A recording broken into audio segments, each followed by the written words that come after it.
নমস্কাৰ দোস্তো, আজি আপোনাক মই এনেকুৱা এটা কাহিনী ক'ম যিটো কাহিনী আমাৰ লগত সংঘটিত হৈ আছে। বলক আজি সেইটো কাহিনী আৰম্ভ কৰোঁ। এজন দুখীয়া ঘৰৰ ল'ৰা নাম হেমন্ত।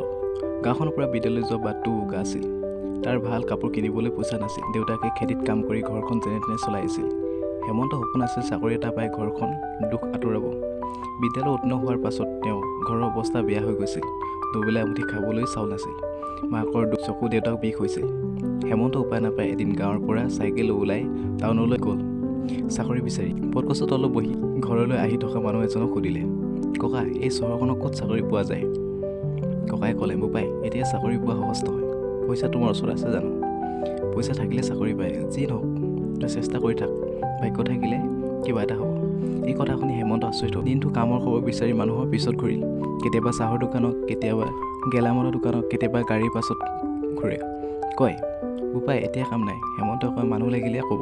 তেনেকৈ চাকৰি বিচাৰি হেমন্ত 7 দিন পাৰ হ'ল। হেমন্ত গছৰ তলত আশ্ৰয় লৈ কোনোবাই এটা কিবা দিলে খাই জীয়াই আছিল। এদিন এজন বৃদ্ধ মানুহে তেওঁৰ অৱস্থা দেখি মাতিলে, বোপাই, কিবা কাম বিচাৰি ফুৰিছ নেকি? হেমন্তই ক'লে, অ ককা, চাকৰি এটা বিচাৰিছোঁ। ঘৰতে দুবেলা খাবলৈ নাই। বৃদ্ধজনে নিজৰ চাহ দোকান বহিবলৈ লৈ গ'ল। মই এফালে যাওঁ, তই মোৰ চাহৰ দোকানখন চাবি আৰু তই নিজে খাবি, সেই বুলি কৈ বৃদ্ধজনে হেমন্তক দোকানখন এৰি থৈ গুচি গ'ল। এই শব্দবোৰ শুনি হেমন্তৰ চকু পানী ওলাল। দোকানখনৰ দিনৰ পৰা ৰাতিলৈ কাম কৰিলে। এবছৰ ভিতৰত বৃদ্ধজনে দোকানখন হেমন্তৰ হাতত তুলি দিলে। মই ইমান দিন ধৰি চাই আছোঁ। দেউতাক আৰু মাকে আশীৰ্বাদ দিছিল। বৃদ্ধজনে হেমন্তক ক'লে, তই মোৰ ল'ৰাৰ দৰে, এতিয়া এই দোকান তোৰ। হেমন্তৰ সপোন এতিয়া সম্পূৰ্ণ নহ'লেও জীৱনৰ নতুন পৃষ্ঠা মেলিলে। চকুপানী সৰি পৰি মনত মাত্ৰ এটা কথা, সপোন দেখিবলৈ পাহৰিব নালাগে আৰু সেই সপোন পূৰণ কৰিবলৈ তেনে সাহসী হ'ব লাগে।